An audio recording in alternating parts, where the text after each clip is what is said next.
काँग्रेस नेते विजय वडेट्टीवार यांच्या विविध विषयांवरती प्रतिक्रिया. कोण कुठं जात आहे हा विषय नाही. आमची आणि भाजपची वैचारिक युती होऊ शकत नाही. पक्षाच्या विचारांच्या विरुद्ध जात, धर्मांध शक्तीविरुद्ध हातमिळवणी करणे हे आमच्या पक्षाच्या विचारधारेला धरून नाही. अशी युती कोणी करेल तर कारवाई आम्ही करणारच. कोणी कुठे जातंय आमचे देणं घेणं नाही. ज्या काँग्रेस कार्यकर्त्यांवरती कारवाई झालेली आहे ती आता भाजपची वाटेवर भाजपमध्ये प्रवेश करणार आहे. कुठले? अमरनाथ येथील भाजप आणि काँग्रेसच्या अमरनाथ नाही का अमरनाथ काँग्रेस भाजपची युती झाली होती नगर परिषद ते आता भाजपच्या वाटेवर आहे. तुम्ही कारवाई केली, काँग्रेसने कारवाई केली, ती भाजपच्या वाटेवर नाही. कोण कुठे जातो विषय नाही. पक्षाशी जर आमची आणि भाजपची वैचारिक युती होऊ शकत नाही. वैचारिक मतभेद टोकायचे आहेत आमच्या. एकीकडे जातीय आणि धर्मांध शक्तीच्या विरुद्ध हातमिळवणी, धर्मांध शक्तीबरोबर हातमिळवणी करणं आणि निवडणूक लढणं हे म्हणजे पक्षाच्या आमच्या आयडिओलॉजीला धरून नाही, पक्षाच्या विचारांच्या विरुद्ध आहे.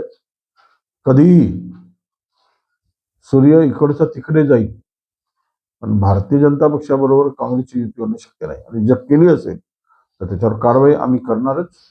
आणि कारवाई केल्यानंतर कोणाला कुठे जायचं आहे तो त्यांचा प्रश्न आहे. त्याच्या संदर्भात आम्हाला काही देणं घेणं नाही. पक्ष आमचा हा सत्तेसाठी नाही, सत्यासाठी काम करणार आहे. पक्ष आमचा खुर्चीसाठी नाही, तर पक्ष आमचा व्यक्तीसाठी नाही, तर पक्ष हा देशासाठी काम करतोय. पक्षाची भूमिका नेहमी आम्ही काँग्रेस म्हणजेच देश आणि विचार याचं असं समीकरण आहे.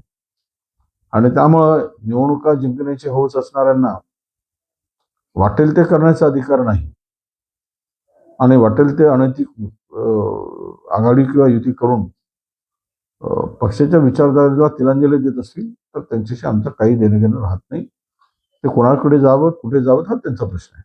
हिदायत पटेल हे काँग्रेसचे मोठे नेते. राजकारणासोबत सामाजिक क्षेत्रात प्रचंड असं मानाचे स्थान त्यांनी मिळवलं. काँग्रेसचा एक प्रामाणिक माणूस असा प्रकारे मृत्यू होणे दुर्दैवी आहे. या प्रकरणाची सखोल चौकशी झाली पाहिजे. कुठलाही आरोप कसल्याही विचाराचा असू दे, कोणत्याही परिस्थितीमध्ये सुटता कामा नये. त्यांच्यावर कठोर कारवाई झाली पाहिजे. या प्रकरणात पोलिसांची भूमिका प्रामाणिक वाटत नाही. हिदायत पटेल त्यांच्या मस्जिदीसमोर शाबूवल्ला झाला होता, आज त्यांचा मृत्यू झालेला आहे.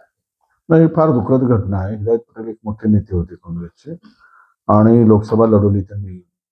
आणि जिल्ह्यामध्ये एक सामाजिक बरोबर राजकारणाबरोबर समाजामध्ये सुद्धा एक प्रचंड असं मानाचं स्थान आणि त्यांनी मिळवलं होतं. काँग्रेसचा कणा म्हणूनच अनेक वर्ष ते काम करत आहेत. काँग्रेसचा एक प्रामाणिक माणूस, प्रामाणिक निष्ठावंत कार्यकर्ता म्हणून त्यांची ओळख महाराष्ट्राला आहे. अशा नेत्यांना अशा पद्धतीनं त्यांचा मृत्यू होणं हे दुर्दैवी आहे. आमची एवढीच मागणी असणार आहे की या प्रकरणाची सखोल चौकशी झाली पाहिजे आणि अशा व्यक्तीवर त्वरित कारवाई, त्यांना अटक करून कारवाई झाली पाहिजे.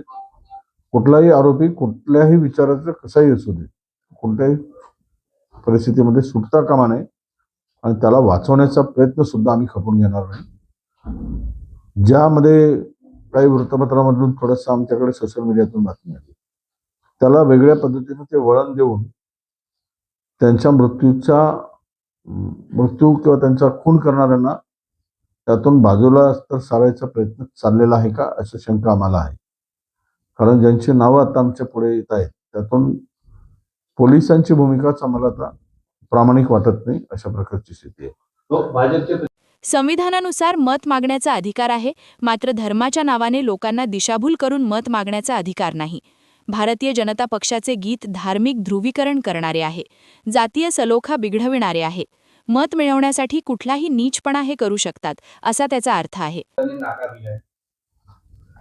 काही प्रचार धार्मिक मतांचा विचार मांडताच येत नाही. निवडणूक आयोग जर निवडणूक आदर्श आचारसंहितेमध्ये ते बसतच नाही. आणि मतं मागण्याचा अधिकार संविधानानुसार तुम्हाला मतदान मागायचा अधिकार आहे, पण तो धर्माच्या नावाने लोकांना दिशाभूल करून मत मिळवण्याचा तुम्हाला अधिकार नाही. आणि ते भारतीय जनता पक्षाचं गीत जे आहे ते धार्मिक ध्रुवीकरण करणार आहे आणि जातीय सलोखा बिघडवणार आहे, धर्मांध शक्तीला मदत करणार असं गीत आहे. तुम्ही मतं विकासाच्या नावावर म्हणणार. तुम्हाला आठवत असेल की एकदा प्रभू नावाच्या आमदारांची त्यांनी धार्मिक शिवसेनेच्या आमदारांची निवडणूक रद्द झाली होती. बाळासाहेबांचा सुद्धा मताचा अधिकार काढलेला गेला होता, कारण धार्मिक याच्यावर त्यांनी भाषणं केली होती म्हणून निवडणुकीमध्ये. आणि जर हे धार्मिक गीत निवडणुकीच्या प्रचार गीत धार्मिक याला जोडून असेल तर ते मला वाटतं की यांना मतं मिळवण्यासाठी की कुठल्याही स्तराला जाऊ शकतात अशा प्रकारचा नीचपणा मुद्दाम हा शब्द वापरतो की ते करू शकतात, मतं मिळवण्यासाठी वाटेल ते करू शकतात असा त्याचा अर्थ निघतो. आज चंद्रपूर आनंद आहे आम्हाला. चंद्रपुरात भाजपमध्ये गोंधळाची स्थिती आहे. या खळा तमाशामुळे लोकांची चांगली करमणूक होत आहे. सत्ता आणि संपत्ती मिळवण्यासाठी किती टोकाला भांडू शकतात. पूर्वी नेते पक्ष म्हणजे आई आहे असे म्हणत, मात्र आता मावस आई झाली आहे. अनेक नेत्यांना पक्षाने सावत्रपणाचा वागणूक दिली आहे. या सगळ्या परिस्थितीत बावनकुळे किंवा मुख्यमंत्र्यांनी किती कस लावला तरी चंद्रपूर महापालिकेत काँग्रेसचा झेंडा फडकेल. बावनकुळेच्या प्रचार सभा झाल्या, त्याच्यामध्ये भाजपच्याच बंडखोरांनी गोंधळ घातल्याचं पाहायला मिळालं 2 ठिकाणी. आनंद आहे आम्हाला. भारतीय जनता पक्षामध्ये गोंधळाची स्थिती आहेच. गोंधळाची स्थिती आहे भारतीय जनता पक्षामध्ये. आता सध्या दुय्यम खळा तमाशा सुद्धा जोरात सुरू आहे आणि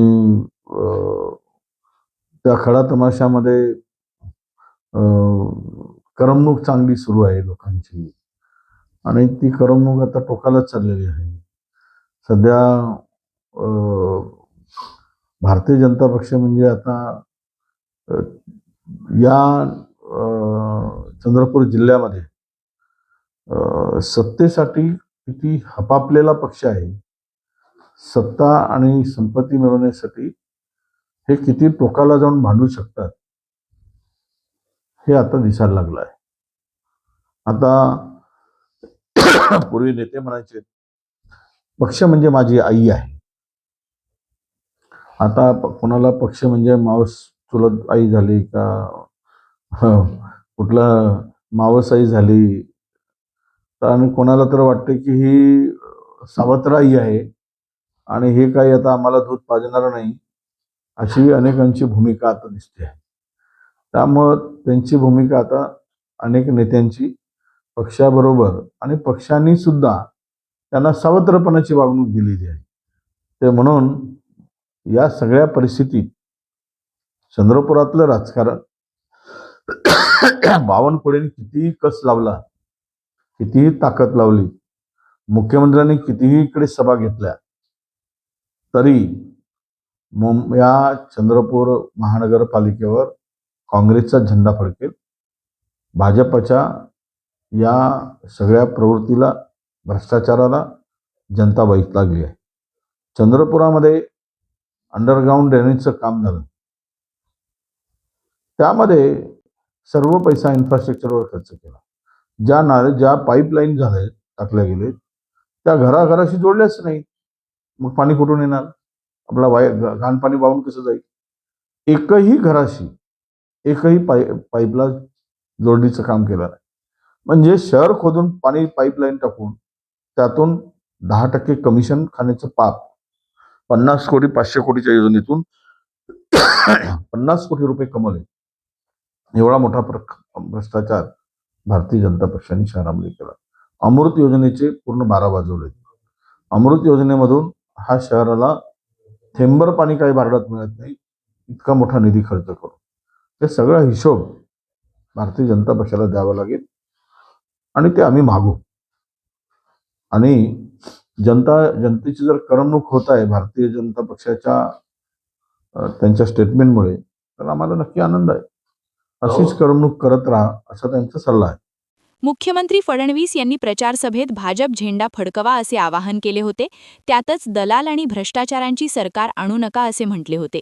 त्यावर विजय वडेट्टीवार यांनी प्रतिक्रिया देत म्हटले की सध्या भाजपमध्ये दलाल आणि भ्रष्टाचारी भाजपमध्ये आहे. मुख्यमंत्र्याच्या आजूबाजूला जे बसले होते त्यांच्याकडे बघूनच त्यांनी ते म्हटलेलं आहे. दलाल आणि भ्रष्टाचाऱ्यांचं सरकार आणू नका, काँग्रेसला म्हणायचं नव्हतं, तर आजूबाजूला उभे असलेल्या लोकांसाठी होतं. चंद्रपूर मंबावर भाजपचा भगवा फडकवा असं ते म्हणाले आणि भ्रष्टाचार आणि दलालांचे सरकार आणू नका असं त्यांनी आवाहन केलं. बरोबर आहे ना, त्यांनी आव्हान आपल्यासाठीच केलं ना.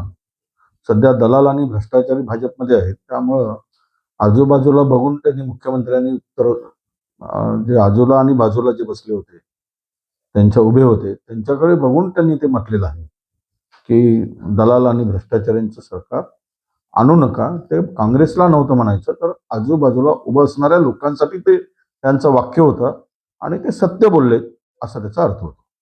यावेळी उमेदवारी देण्याचा अधिकार खासदारांकडे होती, कारण त्या विद्यमान खासदार आहेत. थोडा गोंधळ झाला, काही प्रमाणात लोकांना उमेदवारी देताना अन्याय झाल्याची भावना आहे. मात्र नेता म्हणून ही निवडणूक कार्यकर्त्यांना जिंकून देण्याची जबाबदारी माझी आहे. त्यासाठी आम्हाला काम करायचं आहे. काँग्रेसनी 9 उमेदवारांना उमेदवारी दिली. वरिष्ठ अनेक पदाधिकाऱ्यांना किंवा नगरसेवकांना त्यातून डावलण्यात आलं. म्हणजे काही ठिकाणी असं थोडासा होतो पक्षामध्ये, ती जबाबदारी खासदारांच्याकडे होती, कारण खासदार आमच्या त्या सिटिंग आहे. परंतु तो गोंधळ झाला, काही प्रमाणात लोकांना उमेदवारी देताना अन्याय झाल्याची भावना आहे. परंतु आता आम्हाला किमान नेता म्हणून मला निवडणूक कार्यकर्त्यांना जिंकून द्यायचे, त्यासाठी आम्हाला काम करायचं आहे. मीच महाराष्ट्राचा स्तरप्रचारक आहे, त्यामुळे चंद्रपुरात मी सर्व प्रभागात सभा, रॅली करतो आहे. त्याची सुरुवात उद्यापासून होणार आहे. लोकांचा विश्वास आमच्यावर आहे, किमान वडेट्टीवारांवरती तरी आहे. हा निकाल काँग्रेसच्या बाजूने आहे. ही कळ्या दगडावरची पांढरी रेघ आहे. प्रचार सभाला सुरुवात कधी होणार आहे, कोण येणार आहे? आम्ही उद्यापासून सभा घेतोय. उद्याला माझ्या 3 सभा आहेत, परवाला 4 सभा आहेत. पुन्हा 12-13 तारखेला सुद्धा आम्ही रॅली सभा आम्ही आयोजित केलेल्या आहेत. मी स्टार प्रचारक आहे, तर त्यामुळं महाराष्ट्राचा स्टार प्रचार सेकंड नंबरवर मीच आहे. त्यामुळं आम्ही प्रत्येक प्रभागात सभा आणि रॅली करतो. वातावरण काँग्रेसच्या बाजूला आहे आणि लोकांचा विश्वास आमच्यावर आहे. किमान वडेट्टीवारावर तर आहे. कोणी काही म्हणू देत, कोणी किती खोडखडू देत, ते दाखवून दिला जनतेने. त्यामुळे हा निकाल तुम्हाला काँग्रेसच्या बाजूने दिसेल. ही काळ्या दगडावरची पांढरी रेख ठरेल. क्या आप भी चाहते हैं जटिल रोगों पर विशेष रूप से आयुर्वेदिक उपचार? तो मिलिए 77 वर्षों से आयुर्वेद सेवा में लगी हुई शिवशंकर आयुर्वेदिक एजेंसी, अनुभवी वैद्य डॉक्टर, सभी प्रसिद्ध कंपनियों की दवाइयाँ और सभी प्रकार की जड़ी बूटियों और रोग प्रतिकारक शक्ति बढ़ाने के लिए कई प्रकार की दवाइयाँ प्राप्त करने का एकमात्र विश्वसनीय स्थान। हमारे यहाँ सभी प्रतिष्ठित कंपनियों की दवाइयाँ उपलब्ध है। समय सुबह 10 बजे से रात 9 बजे तक, तो फिर इंतजार किस बात का। महाजन मार्केट के पास, टेम्पल बाजार रोड, सीताबर्डी, नागपुर। 8605245080 9112079000।